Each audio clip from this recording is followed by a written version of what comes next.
El tema para hoy es la fe del ladrón agonizante. La fe del ladrón agonizante. En esta época se escucha bastante acerca de la crucifixión de Jesús. Los medios de comunicación propagan por doquier las ideas del sacrificio de la cruz. Esa cruz cruenta, esa cruz que para muchos a veces les hace brotar lágrimas. Esa cruz que para muchos les hace ponerse tristes, pero no arrepentidos. Pueden botar lágrimas de emoción, pero no de convicción. Esa cruz que para muchos significa llevarlo colgado en el cuello, pero no lo llevan en el corazón. Y eso no sirve de mucho. La televisión para esta época prepara sus mejores películas que se refieren a la pasión y muerte y resurrección de nuestro Señor Jesucristo. En algunas colonias, por acá no he visto, pero sé que en algunas colonias incluso se preparan para elaborar alfombras de aserrín y hacer todo ese show que acostumbran realizar. Pero ante todos estos preparativos que se realizan, surgen algunas paradojas que sería bueno resaltar, y quiero resaltar en esta mañana antes de entrar al consejo de la palabra. Fíjense que en estas fiestas, en estas celebraciones, en esta Semana Santa, es donde el índice de accidentes sube considerablemente, cuando debería ser una Semana Santa. Y no tiene nada de santo que haya más cantidad de accidentes, ¿o sí? En esta época, donde las playas se llenan de más gente, donde los depósitos venden más cerveza que en otras fiestas, casi se parece a Navidad. Y es Semana Santa, donde muchas iglesias andan vacías porque la gente se fue de vacaciones. Qué triste, ¿no? Frente a estas realidades uno se tendría que preguntar, ¿realmente la gente entiende lo que significa Semana Santa? ¿Será esta celebración religiosa una excusa para vacacionar y divertirse?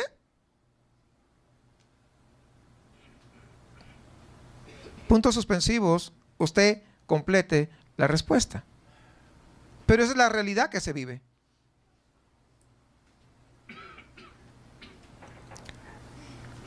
Cuando vemos que la gente no llega porque prefirió otras cosas o porque justo le llegó la visita el día, en lugar de traerlo a la iglesia, se quedan allá y demuestra que poco les importa el poder celebrar este gran acontecimiento maravilloso, extraordinario. Le hemos estado cantando porque es a través de la cruz de Cristo que nosotros tenemos libertad. Pues llega mi familiar. Ah, qué bueno que llegaste. Mira, es un buen momento para invitarte a la iglesia, porque tú también necesitas llegar a la casa del Señor. Tú también necesitas ser libre como yo lo fui libre un día. Hoy quiero hablarles de ese gran milagro extraordinario, ese milagro de fe que ocurrió justamente el viernes de Semana Santa. Evangelio de Lucas, capítulo 23. Y quiero que esas preguntas lo deje como reflexión a su vida mientras desarrollamos este momento, este pasaje que vamos a estudiar. Lucas 23, 39 al 43. De hecho, es un pasaje bastante conocido por la gran mayoría de nosotros. O sea, no es un pasaje nuevo, pero quiero que juntos escarbemos un poquito. ¿Les parece? Escarbemos un poquito y podamos llevarnos esa lección en nuestro corazón. Y uno de los malhechores que estaban colgados le injuriaba diciendo: si tú eres el Cristo, sálvate a ti mismo y a nosotros. Respondiendo el otro le reprendió diciendo, ni aún temes tú a Dios estando en la misma condenación. Nosotros, a la verdad, justamente padecemos porque recibimos lo que merecieron nuestros hechos. Mas refiriéndose a Jesús, ningún mal hizo. Y dijo a Jesús, acuérdate de mí cuando vengas en tu reino. Entonces Jesús le dijo, de cierto te digo que hoy estarás conmigo en el paraíso. Qué interesante. No le dijo mañana, no le dijo, pues te amolaste porque no te bautizaste, porque hay iglesias donde si no se bautizan, no pueden ser salvos. Pero aquí vemos que allí en la cruz, en el último minuto de su existencia, se arrepiente y Jesús le dice con firmeza, con una certeza, con una seguridad de cierto, o sea, de verdad te digo que hoy estarás conmigo en el paraíso. Vamos a estudiar este texto o este pasaje que se refiere al último hombre que fue salvado por Cristo antes de ir al cielo o antes de morir ahí en la cruz. Y esta historia de esa conversión extraordinaria nos debería de llenar de esperanza a todos nosotros, aquellos que aún no se han arrepentido, aquellos que aún no conocen genuinamente a Dios o aquellos que de repente su vida espiritual ha venido de más a menos. En la Biblia tenemos relatos de conversiones de toda clase de personas. No hay ninguna clase social que está descuidada. Los ricos, vemos salvación de ricos y vemos salvación de pobres, de jóvenes y ancianos. La palabra de Dios entonces es ¿para quién? Para todos. Por consiguiente, todos deberíamos estar bien atentos a lo que vamos a seguir desarrollando. El Evangelio es para todos, sin excepción. Y no hay ninguna clase social que el Señor haya descuidado o que el Señor haya dicho, estos no. El Señor vino a este mundo absolutamente por todos. Hombres, mujeres, niños, ancianos. El día de hoy hay algunos lugares, algunas congregaciones donde hablan en contra de aquellas conversiones repentinas, de modo que lo mejor que podemos hacer es buscar en la Biblia, porque algunos dicen, yo no creo que este sea salvo, o yo no creo que ella sea salva, o yo no creo. Sin embargo, cuando nosotros vamos a la Biblia y buscamos respecto a este tipo de conversiones, si leemos correctamente, encontramos 8,000 personas convertidas en 2 días, y no tuvieron que esperar todo un proceso, donde muchas veces algunos dicen, es que para que se convierta tiene que esperar, pues no sé, 3 o 4 meses, o 6 meses. Es posible que alguien se convierta verdaderamente de un momento a otro, porque la palabra de Dios es poderosa, ¿sí o no? Claro. Nosotros no estamos seguros de quién se convierte y quién no, eso es verdad. El único que lo sabe es Dios, pero es menester de nosotros proclamar el verdadero evangelio. Así que ojalá nosotros pudiéramos predicar y que se convirtieran pues 5,000 de una sola vez. Digo genuinamente, ¿no? Verdaderamente. Porque si se hacen campañas, gran campaña de sanidad y milagros, todo el mundo llega por su sanidad y sus milagros, pero de conversiones hay muy pocas realmente. Porque muchos llegan solamente por el milagro que necesitan, pero de convertirse no aman a Dios, aman el milagro que Dios les puede dar, pero a Dios es muy poco. Sin embargo, vemos aquí que la Biblia menciona, ¿no? 5,000 y 3,000 y eso es bastante. Si la iglesia de Dios despertara, veríamos cosas semejantes realmente. Hoy estamos viendo esta escena que es bastante conocida por todos o la gran mayoría de nosotros, donde vemos a este ladrón. Palabras finales, lo cual nos muestra algo que nunca es demasiado tarde mientras todavía tenemos vida. Muchas veces los más jóvenes, los que son adolescentes, tienden a decir: no, es que yo no necesito de Dios, es que yo tengo una vida por delante, es que le voy a hacer caso a todos mis amigos, a mis amigas. Sin embargo, cuando vemos las noticias, los que más mueren son jóvenes. No son los más ancianos, son los jóvenes, son los muchachos los que más mueren. ¿Sí o no? ¿Ha visto las noticias o no? Salvo que usted vea otra cosa, pero usted ve las noticias, es lo que más mueren. Pero ¿sabe cuál es el problema? Que la gran mayoría de jóvenes no están preparados para ese momento. Así que si tú estás pensando: cuando yo sea más viejo de repente voy a... De repente no llegas. Pero mientras tengas vida, nunca es demasiado tarde. Este hombre no solamente era un ladrón, sino que se había mofado de Dios, se había burlado de Dios en el mismo umbral de la eternidad, pues se había estado burlando con él, y es lo que nos dice la Biblia. Era un ser pues desgraciado, era una piltrafa humana, era un desecho de la sociedad. Mateo nos dice: y lo mismo le injuriaban también los ladrones que estaban crucificados con él. Es decir, algunos dicen es que había un ladrón bueno y un ladrón malo, y no es cierto, los dos eran malos. Los dos empezaron, ¿qué? Burlándose de Jesús. Uno podría esperar que ellos hicieran algo distinto, encontrándose crucificados y sabiendo que estaban a punto de morir, sabiendo que estaban a punto de irse a la tumba, que sus pensamientos comenzarían a tener cierta convicción y decir: sí, yo hice todo lo malo, ¿verdad? Ya estoy a punto de morir, pero ahora quiero arrepentirme, hacer algo diferente. Pero no vemos esa actitud en ellos. Y eso me hace recordar a alguien que tiene un familiar que ya está bastante avanzada a su edad, pero no quiere saber nada con Dios.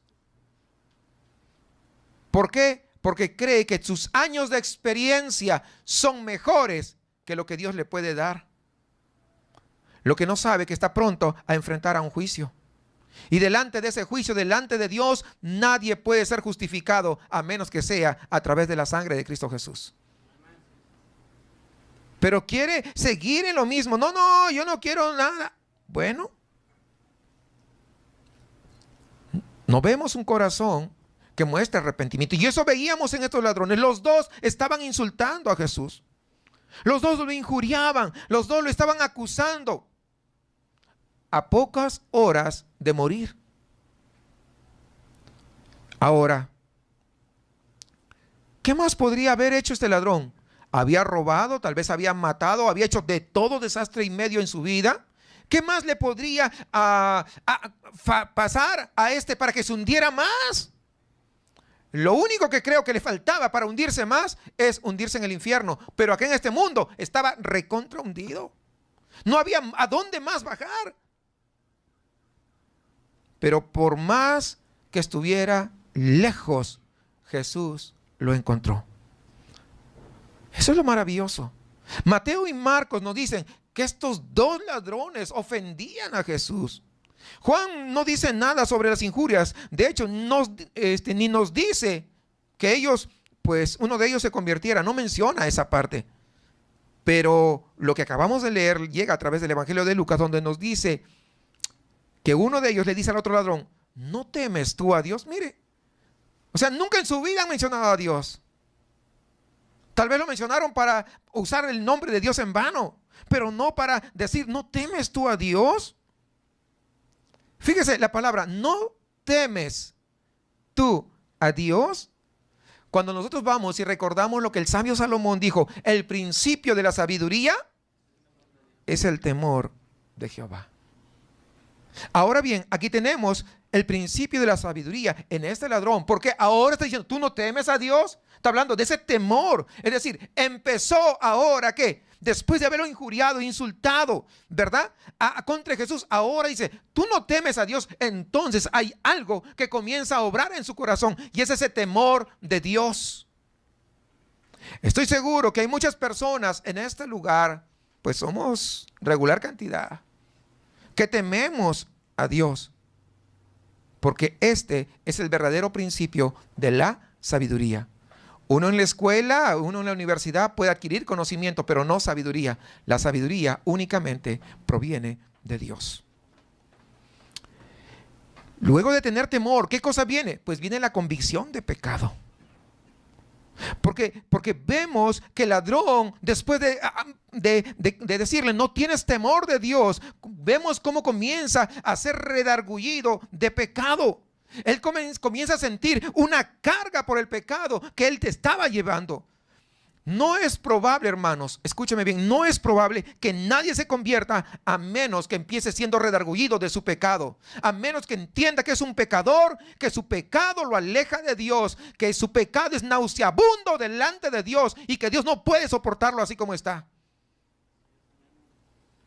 Muchas veces están en su pecado, están en su adulterio, en su fornicación, en su borrachera, en sus drogas, en todo lo que se le da la gana. Y cuando están pasándola mal, ay, Diosito, ayúdame. Piensa que Dios va a estar, ay, sí, cómo no, ahí voy. No. Te hago recordar que su pecado es nauseabundo delante de Dios, de un Dios santo. Apesta. Así como tú no puedes estar delante de un perro muerto porque es fétido su olor, y te alejas lo más que puedes, así se aleja Dios de ti cuando tú no quieres darle la cara a Él. Pero pensamos lo contrario. Haces todo lo que se te da la gana y a veces crees que Dios te va a ayudar. Es más, algunos están pasando mal, no quieren saber nada con Dios y tienen un familiar que es cristiano. Mira, ¿sabes qué? Órale a Dios, le dicen. ¿Sabes qué? No pasa nada porque no es oración. Sí, pídele a Dios que te ayude. Bueno, cuando los discípulos le dijeron a Jesús, Señor, enséñanos a orar. ¿Recuerdan? Les pidió porque entendían que no sabían orar. Habían escuchado la oración de los fariseos, habían escuchado la oración de todo el mundo, pero entendieron que la oración de Jesús era poderosa, porque la oración de Jesús sí era escuchada por el Padre. Entonces, Señor, enséñanos a orar. Y Jesús les enseña a orar. Dice, cuando ustedes oráis, decid así: Padre nuestro. El principio de una oración es Padre nuestro. No porque tenga que repetirlo así, lo que está implicando que hay una relación de padre a hijo. Y si alguien no es hijo, no puede orar. Porque Dios solamente escucha ¿a quién? A sus hijos. Y yo sé que algunos dicen, ay, ¿en serio? Bueno, recién sabe. Bueno, es bueno que usted haya llegado para que aprenda. O sea, tú puedes orar lo que quieras, pero tu oración, si no hay intimidad con Dios, eso no es oración. Es pura palabrería. Y pura palabrería no sirve absolutamente de nada, no tiene ningún efecto, no tiene ningún sentido. Estás gastando saliva. Jesús lo dijo, Padre nuestro. Hay una relación, hay una intimidad, hay un vínculo. Regresando al ladrón, había sido redargullido de su pecado. Pero ¿qué fue lo que convenció de su pecado? Esto es importante, mis amados. Fíjense ustedes, este ladrón nunca había escuchado un sermón de Jesús. Los gobernantes se burlaban de él y prácticamente el mismo jefe de Estado, podríamos decirle de su propio país, le había hallado culpable de blasfemia y lo condenó a morir en la cruz. Las personas más importantes de ese reino meneaban la cabeza y se burlaban de él. ¿Qué pues entonces convence a este hombre de su pecado? Si no había visto a Jesús haciendo los milagros. Él no había visto cuando levantó a un muerto. No vio cuando le dio vista a los ciegos. No vio cuando le sanó a los leprosos. No había visto nada. No había oído de las maravillosas proezas de Dios. No había visto su corona. En verdad, allí en la cruz habían escrito Jesús Nazareno, rey de los judíos. Pero ¿dónde estaba el reino? No vio a los judíos, que decía rey de los judíos. No vio a los judíos arrodillándose delante de Jesús como su rey. Eran los judíos los que le estaban dando muerte. No tenía un cetro real ahí en su mano. Es verdad que lo habían coronado hace un rato, pero lo habían coronado solamente con espinas. Pero a pesar de todo esto, este pobre y miserable ladrón fue redargullido de pecado cuando cayó sobre él el temor. ¿No tienes tú temor de Dios? ¿Qué cosa fue lo que le trajo convicción de pecado. ¿Saben qué? El poder del amor. Yo creo que fue esa oración que Cristo hizo la que le convenció. Ahora, no puedo decir que estoy en lo verdaderamente cierto porque no lo dice la Biblia explícitamente. Sin embargo, cuando uno comienza a analizar, dices, ¿qué cosa le pudo haber convencido a este ladrón? Él no escuchó el evangelio de salvación como ustedes lo están escuchando el día de hoy. Pero sí podemos ver ahí en la Biblia cuando el Señor Jesús exclamó desde lo más profundo de su alma, Padre, perdónalos. Entonces este hombre quedó convencido de pecado. Él tiene que haberse puesto medio loco, medio que los fusibles se le quemaron. ¿Cómo es posible?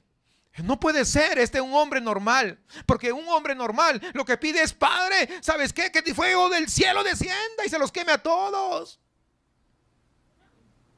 Pero él, ¿cómo es posible que este hombre, Padre, perdónalos? Es que él tiene un espíritu distinto, un espíritu distinto del mío. Yo no podría pedirle a Dios que los perdonara. Yo diría que caiga un rayo del cielo y los consuma. Por eso yo clamaría a Dios que de repente los cegara como Elías. Yo no sé, que esa montaña se venga abajo y los destruya a todos, si yo tuviera el poder de hacerlo. Pero ahora yo estoy viendo a alguien que es diferente, con un corazón diferente, con un espíritu diferente. Y eso marca la vida de cada uno de nosotros, hermanos, cuando vemos tan grande amor aún sin merecerlo. Y esto tiene que haberlo pensado este ladrón mientras escuchaba ese conmovedor grito, Padre, perdónalos porque no saben lo que hacen. Ese era el amor tan grande, hermanos, que rompía el corazón más duro. En aquellos días cuando crucificaban a un hombre, dice que acostumbraban a azotarlo. Y este pobre hombre había sido llevado al tribunal, había sido juzgado y finalmente condenado a muerte por un juez. Pero esto no le había roto el corazón. Tal vez lo que había hecho es crear resentimiento en contra de ese juez. Porque cuando uno en su naturaleza comete algo malo y todavía lo condenan a pagar por lo que cometió, todavía crece ¿qué? Dolor, crece venganza, tiene aires de venganza en contra del que le condenó. ¿Sí o no? Pues eso. Pero no le rompió el corazón. Se lo habían llevado, tal vez lo habían azotado, pero tampoco eso había partido su corazón. Y ahora se encontraba clavado junto al maestro, allí en la cruz, pero ni aún siendo clavado en esa cruz, su corazón se había partido. Estaba ahí ultrajando a Dios mismo. Pero cuando vio a ese Salvador amante, pudo darse cuenta de su amor y esto bastó para partirle el corazón. Porque el amor de Dios es incomprensible. Porque por su misericordia nosotros no hemos sido destruidos. Porque por los pecados, por las maldades que nosotros practicamos, debimos haber sido destruidos hace cuánto. Y el hecho que estemos hoy aquí es solamente por mera misericordia de Dios, por lo cual tenemos que decir gracias por esta oportunidad valiosa. Existe una historia de un joven cuyo corazón era bastante duro como una piedra. Su padre lo amaba más que su propia vida y había tratado de hacer todo lo posible para ganarse a ese hijo pródigo que se fue. Cuando el padre se estaba muriendo, enviaron a buscarle, mas él no quiso ir, se negó a ir. Poco después de la muerte de su padre, regresó a casa para poder asistir a su entierro. Pero de sus ojos ni siquiera brotó una lágrima. Su corazón estaba duro, empedernido. Siguió a su padre hasta allá al último lugar de su descanso, pero no derramó una sola lágrima ahí en su tumba.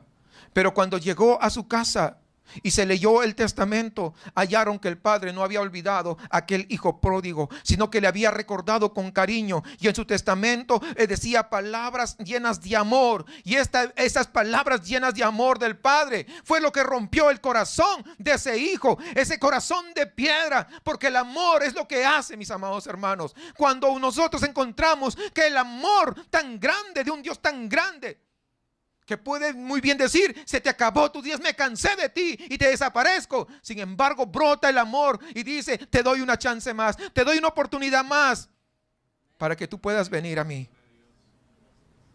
Y eso yo creo que tiene que haber ocurrido con este ladrón cuando oyó a Jesucristo que decía: Padre, perdónalos porque no saben lo que hacen. Esto penetró en su corazón como un dardo y fue redargüido de pecado. Ahora él entendía y dijo: realmente yo no merezco ese perdón. Realmente yo no merezco las palabras que está diciendo a mi favor. Y entonces eso tuvo que haber sido un encuentro tremendo. Porque eso es lo que pasa cuando el amor de Cristo intersecta mi corazón. Entonces mi corazón, que es de piedra, es convertido en corazón de carne. Un corazón que le anhela, un corazón que le ama, un corazón que le busca, un corazón que le dice: te seguiré. Pero después de la confesión sigue la convicción. El siguiente punto que vemos en este hombre es que confiesa su pecado y le dice a su compañero ladrón: nosotros sufrimos justamente lo que merecemos. Está confesando su pecado, está confesando su rebeldía. Yo no he visto nunca a un hombre que se salvara, hermanos, a menos que ocupara el sitio de pecador.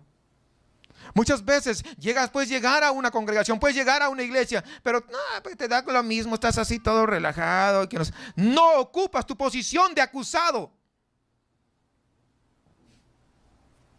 Cuando tú te declaras en bancarrota espiritual, cuando tú entiendes tu ineptitud para salvarte a ti mismo, cuando tú entiendes que todo lo que haces va de mal en peor, y en lugar de agradar a Dios, vas haciendo las cosas peor que antes, y que no la puedes hacer bien por tus propias fuerzas, es ahí donde tú entiendes que necesitas un Salvador, porque tú no puedes salvarte a ti mismo. Caín no confesó nunca su pecado. Se trató de lavar las manos. Se trató de justificar, como muchas veces lo hemos hecho tú y yo. Tratamos de justificarnos. Es que a mí me va mal porque no sé qué, que no sé cuánto. Porque a mí me va mal por esto y yo soy rebelde porque de repente no sé qué y no sé cuánto. Y ahora con esto de familia disfuncional, es que yo nací en una familia disfuncional y a mis padres no me quisieron y por eso soy así. Y yo nací en esto, que no sé qué y que no sé cuánto. Y yo no sé qué y comenzamos. Y mi padre me maltrataba y por eso soy así. Y comienzan a ponerle todas las excusas del mundo.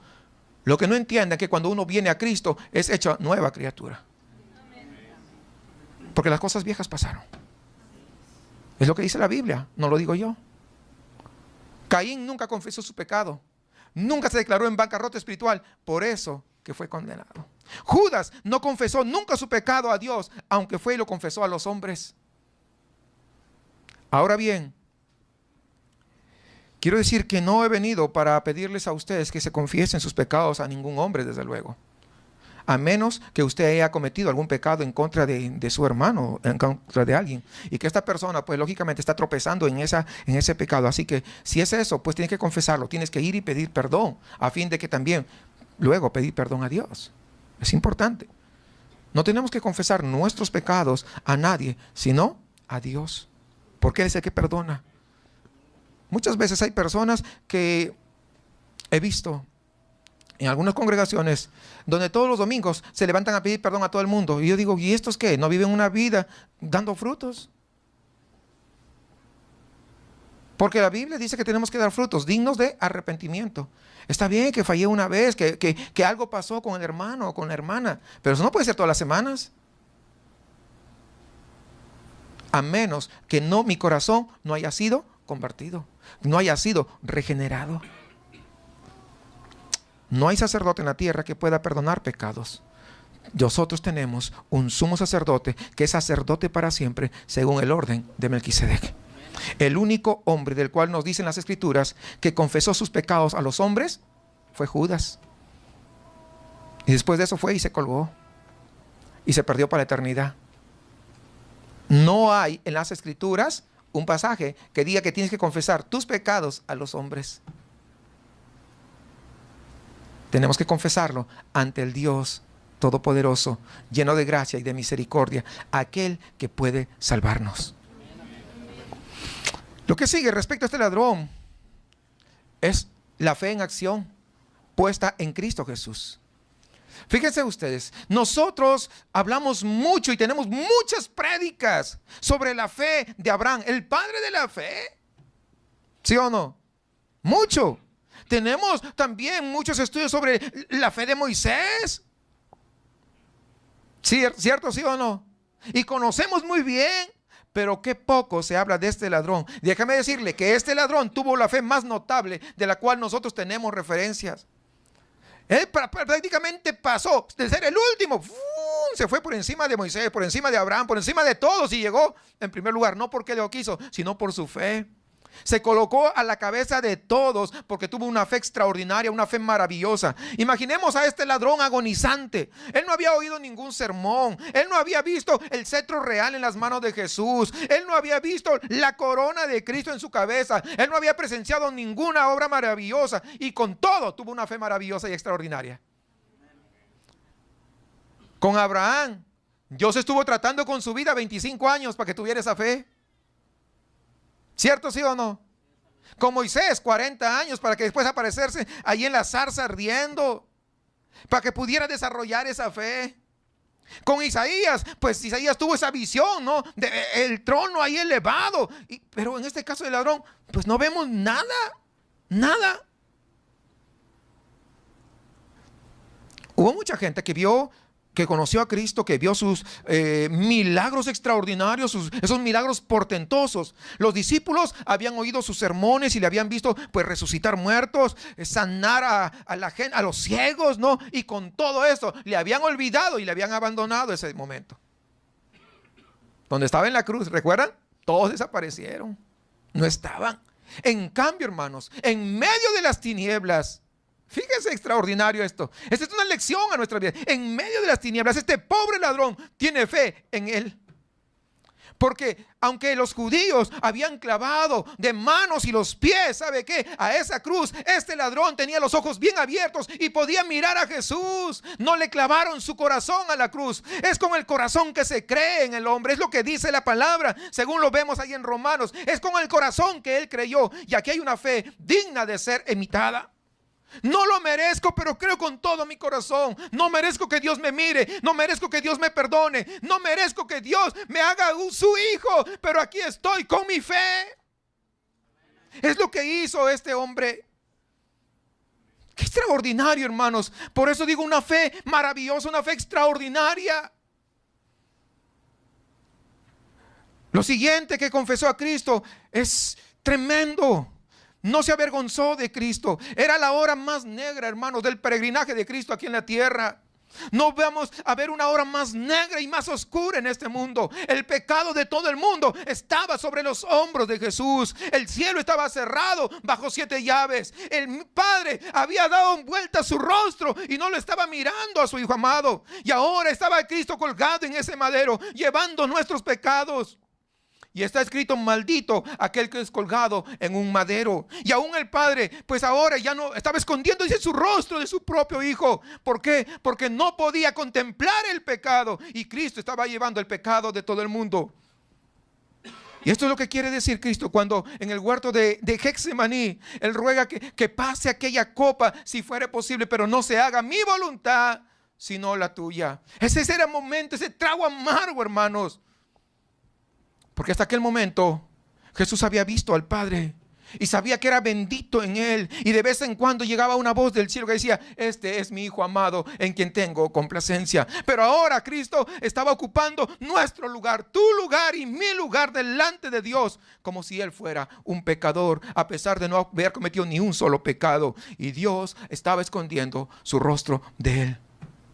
Si esto partía el corazón del Salvador, y ahora cuando se acercan las tinieblas sobre la creación y la luna se ha de tornar en sangre y el sol se iba a ocultar porque no puede contemplar esta escena tan terrible, mis amados hermanos, y Pedro, uno de los discípulos más prominentes, más notables, lo acababa de negar con una maldición y había jurado que no le conocía.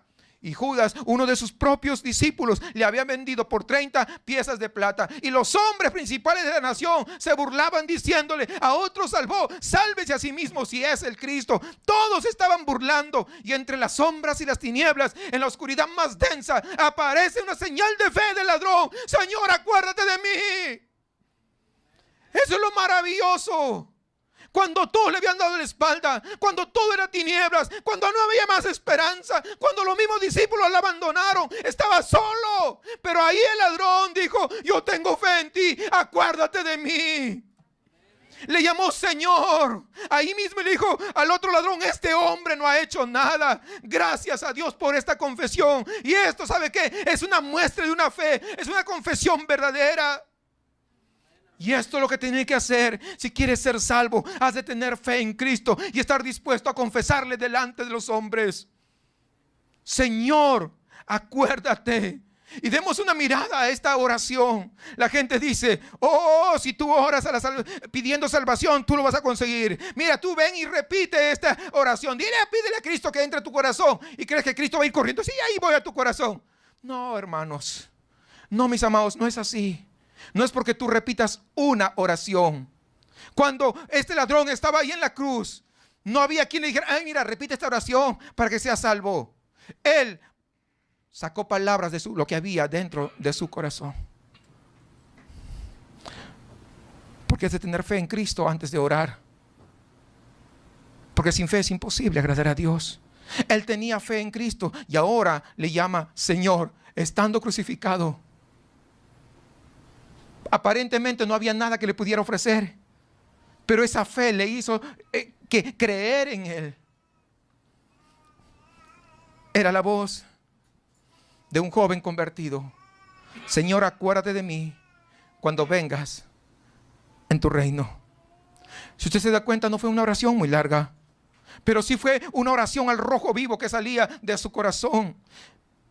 Muchos ahora han inventado libros de oraciones para que tú puedas orar a Dios. Pero sabes que lo más importante no es que tú te leas una gran oración de alguien que tuvo éxito con esa oración, sino de que tú puedas brotar palabras genuinas y sinceras de lo profundo de tu corazón. Porque el pobre ladrón no tenía un libro de oraciones. Si en aquel entonces hubiera existido, pues no había nadie que se lo diera, porque todos habían huido. No había nadie presente.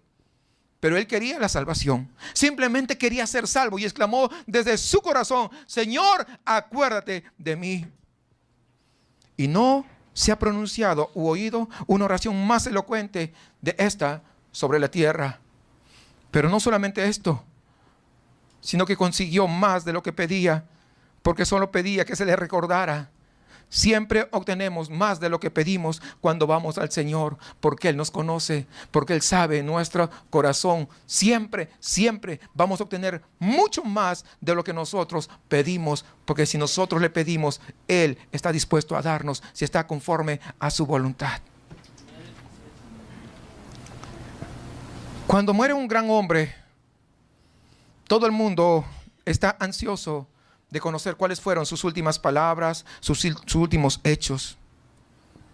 Y es precioso conocer las últimas palabras del Hijo de Dios. La última vez que el mundo pudo contemplar a Cristo fue cuando estaba en la cruz. No le había visto más desde entonces. No se nos dice que ningún gentil contemplara a Cristo después que se levantó de los muertos. La última ocasión en que el mundo vio a Cristo fue cuando salvó a un pobre pecador que colgaba de la cruz, salvándole de las mismas garras del poder de Satanás. Es lo que hizo. Cuando nosotros vamos a Efesios, y quiero ir a Efesios brevemente y luego regresar para poder entender, Efesios capítulo 4, versículo 7. Pero a cada uno de nosotros fue dada la gracia conforme a la medida del don de Cristo, por lo cual dice: subiendo a lo alto llevó cautiva la cautividad y dio dones a los hombres. Y eso de que subió, ¿qué es? Sino que también había descendido primero a las partes más bajas de la tierra. El que también descendió es el mismo que también subió por encima de todos los cielos para llenarlo todo. Muchas veces hay personas, o a veces nos han enseñado, que descendió a las partes más bajas de la tierra. Algunos dicen que descendió al infierno. Eso no es bíblico. Eso viene del credo de los apóstoles de la Iglesia Católica. No está en la Biblia. Cuando dice descendió a las partes más bajas de la tierra, descendió a las partes más bajas de la sociedad, donde el hombre era el peor pecador. Y es lo que vemos. Cuando vemos aquí a este ladrón, digo, ¿dónde más podía descender? Si había descendido hasta lo profundo. Bajó a lo más bajo. ¿Para qué? Para salvar a este pecador, a este hombre que estaba siendo crucificado. Pero no solamente a él. Podemos ver a aquella mujer adúltera que estaba condenada ¿a qué? A muerte.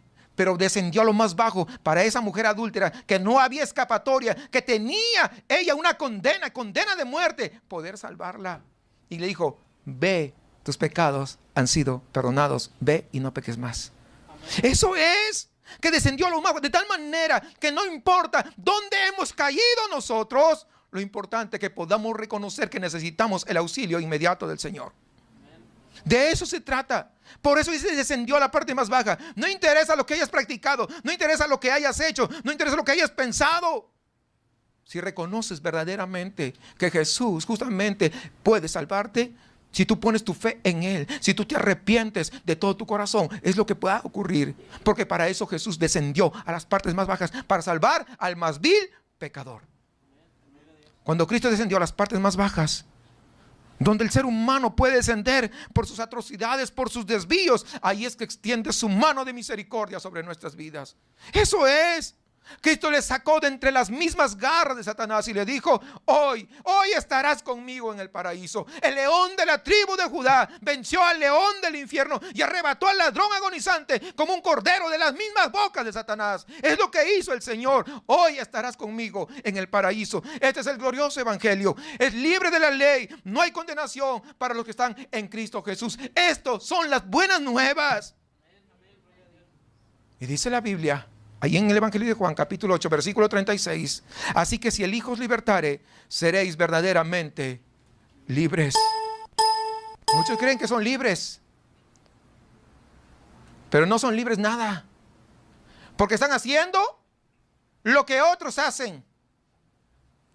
Los que están en la escuela: es que yo soy libre de hacer en mi Facebook lo que se me da la gana. ¿Libre? Lo que no te das cuenta, ¿quién te está manipulando? Porque en el mundo la gente es esclava de dos amos. Hay dos amos en el mundo. La gente los que son hijos de Dios son esclavos por amor de Jesucristo. Porque es lo que dice la Biblia. Siervos de Él. Y siervos, la palabra siervos es doulos, que significa esclavos. Entonces somos esclavos, pero por amor. El que no es de Cristo, en automático es esclavo de Satanás. En automático. No, es que yo hago lo que se me da la gana. No, lo que te das cuenta es que él te está manipulando como marioneta. Y comienza a hacer lo que se te da la gana. Tienes una vida desenfrenada, él te está manejando. No, y lo que estás haciendo, estás mirando lo que otro, o sea, no eres libre de nada. No, es que yo hago lo que no, lo que te das cuenta es encadenada.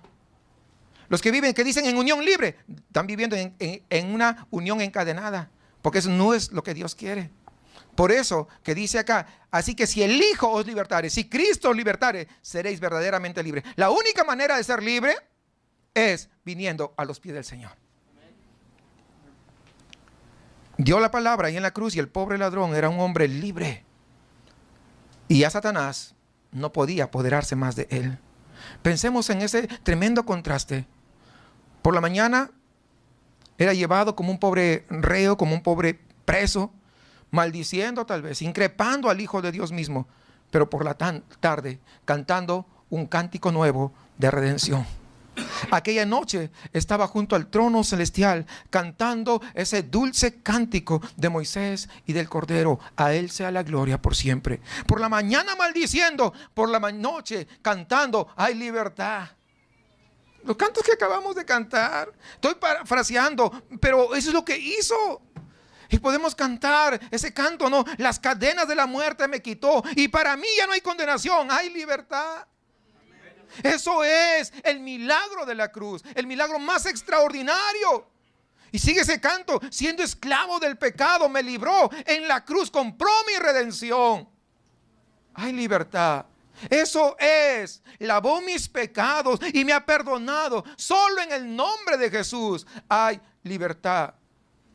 Yo proclamo que en la cruz por mí murió y cambió mi duro corazón por libertad. ¿No es gran cambio? ¿No es grande el contraste? Piénselo usted. Usted que nos visita, usted que todavía no está bien cimentado en las cosas de Dios. Hay un gran cambio, hay un gran contraste. Y esa es la libertad que el Señor nos ofrece a todos nosotros. Condenado por la mañana por los hombres, echado de la tierra por ser demasiado pecador, demasiado vil, pero por la noche siendo bueno para el cielo, lavado por la sangre del Cordero, y Cristo dispuesto a recibirlo ahí en el reino de los cielos. Cristo no estaba avergonzado de andar por las calles de oro del cielo juntamente a ese ladrón arrepentido. El ladrón oyó la exclamación en la cruz cuando Cristo dijo: consumado es. Qué gozo debe haber inundado su corazón al oír ese grito, porque él entendía que todo había sido completo, que el precio había sido pagado. Mi salvación completa es ahora. Y aunque vio la lanza que se hundía en el costado del maestro y vio cómo la sangre fluía, yo puedo tal vez imaginarme ese brillo en su rostro, esa iluminación de la gloria. Porque recuerde que sin derramamiento de sangre no hay perdón de pecados. Era una vista triste, pero a la vez gloriosa. ¡Qué glorioso! Ahora, yo no lo conozco a todos ustedes que están acá. Es probable que algunos de ustedes no sea salvo, o que algunos de ustedes esté apartado de los caminos de Dios. Pero hoy es un buen momento. Un buen momento para ser salvo o ser restaurado. ¿Qué tienes que hacer? Reconocer tu pecado. Reconocer que tu pecado huele a podredumbre delante de Dios. Reconocer que estás en bancarrota espiritualmente hablando, que no eres capaz de pararte, ponerte de pie por ti solo, que necesitas que alguien lo haga por ti. De tal manera que puedas entender que necesitas a Jesús como tu Señor y Salvador.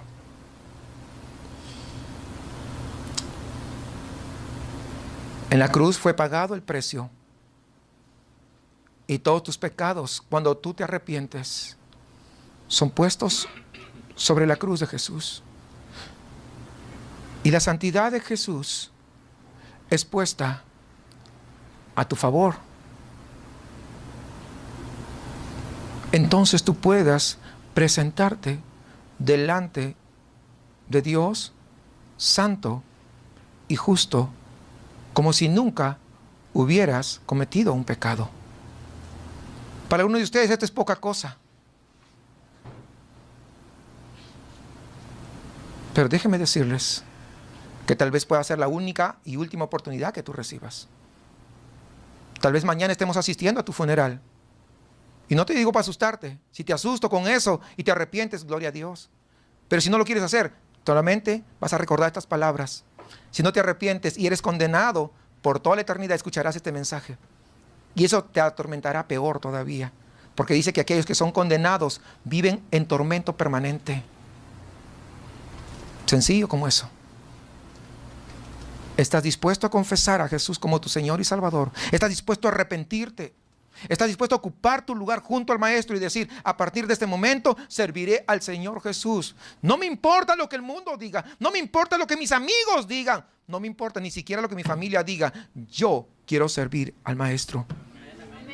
Si es así, esta será la mejor Semana Santa de tu vida que hayas podido disfrutar. Cuando el pobre ladrón se convirtió, probablemente era la primera vez que había oído escuchar de Jesucristo. Pero con toda seguridad no se da este caso aquí, porque estoy seguro que todos ustedes más de una vez han escuchado del Evangelio de Salvación. ¿Cuántas personas hay que aplazan una y otra vez la salvación hasta que ya es demasiado tarde? Hay muchos que viven en el futuro. Es mejor ser prudente y entrar en el reino de Dios ahora. ¿Por qué? Porque tú no conoces el futuro. Y no sabes si el día de mañana estarás con vida. Que tu oración sea como la de este pobre ladrón, que suba al cielo desde tu corazón: Señor, acuérdate de mí.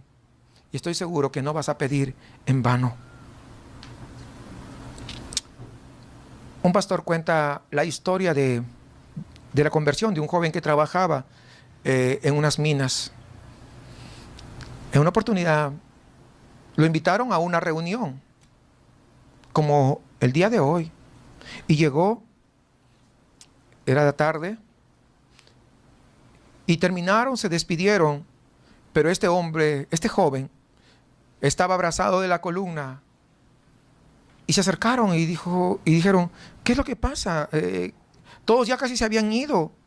Y el joven, que había escuchado el mensaje, dijo, he decidido que no voy a salir de esta iglesia hasta que yo me haya convertido en un verdadero cristiano. Y así se quedaron con él, hablaron con él. Era lo mejor que podían hacer, oraron con él. Y quisiera que cada uno de ustedes entienda cuál es su postura, si es un hijo de Dios o no lo es. Usted lo sabe. Cada uno lo sabe. A veces nos hacemos los locos, pero cada uno sabemos. Somos como a veces como cuando vamos a dar el examen de matemáticas. Hijito, ¿cómo te fue? No sé cómo me fue, pero todos sabemos si salimos aprobados o desaprobados. ¿Sí o no? Todos sabemos. Nos hacemos los locos. Es otro. Igual, hoy, todos saben. Todos sabemos. Y yo quisiera que cada uno hiciera lo mismo, que pudiera de su profundo de su corazón decir, ¿soy salvo o estoy condenado? Y que no salgas por esa puerta hasta que hayas puesto en orden tu alma para la eternidad. En el caso de este joven, al día siguiente, mientras trabajaba, la mina se desbordó, se cayó, y sobre él cayó un pedazo de carbón y lo mató. Justamente minutos antes acababa de decir a unos compañeros, hice muy bien en resolver este asunto de la eternidad anoche. ¿Tú qué crees? Cuando terminó de decir eso, se desplomó ese pedazo de carbón y lo mató. Voy a dejarte que contestes la pregunta. ¿No fue bueno que el minero de esta historia resolviera esa cuestión esa noche? ¿Tú qué piensas? ¿Lo vas a resolver? ¿O quieres vivir en la incertidumbre de este mundo? Este mundo lo que ofrece es incertidumbre, no ofrece seguridad. La única seguridad lo podemos encontrar en Cristo Jesús. Tú decides cómo quieres salir de este lugar. Si quieres, puedes salir como entraste, pero puedes salir diferente, diciéndole, Señor, reconozco mi condición, soy un pecador, pero hoy yo decido vivir para ti. Si ese ladrón que nunca escuchó un mensaje, si ese ladrón que nunca vio un milagro, si ese ladrón que nunca pudo conocerte solamente en el último minuto de su existencia, en la última hora de su existencia, yo que he escuchado muchos mensajes o varios mensajes, yo que he escuchado de ti, que he visto milagros incluso, hoy no quiero salir así. Yo quiero salir libre y preparado para la eternidad.